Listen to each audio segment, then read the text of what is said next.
বিশাল এক পাহাড়ের উপরে এক ঈগল বাসা বানিয়েছিল। ঈগলের বাসায় ছিল তার চারটি ডিম। প্রতিদিন সকালে সে এগুলো রেখে খাবারের খোঁজে উড়ে যেত। একদিন ঈগল যখন বাসার বাইরে ছিল তখন ভূমিকম্পে গোটা পাহাড় নড়ে উঠল। এতে ঈগলের একটি ডিম বাসা থেকে ছিটকে পড়ে গেল। গড়াতে গড়াতে সেই ডিম এসে পড়ল পাহাড়ের নিচের এক মুরগির বাসার উঠোনে। মুরগি সেই ডিমটিকে নিজের বাসায় নিয়ে এল, অন্যান্য ডিমের সাথে রাখল, যত্ন করে তা দিতে থাকল। একদিন সেই ডিম ফুটে ঈগলের একটি সুন্দর বাচ্চাও বের হল।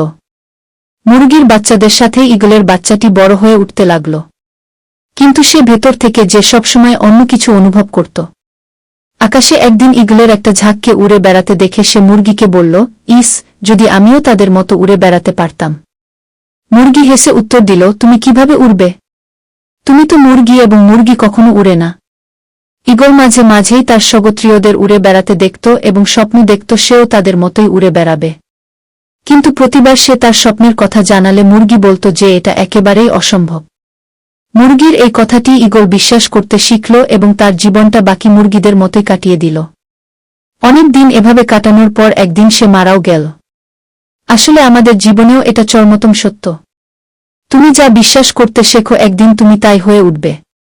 তাই তুমি যদি ঈগলের মতো উড়ার স্বপ্ন দেখো, তবে সেই স্বপ্নকেই অনুসরণ করো।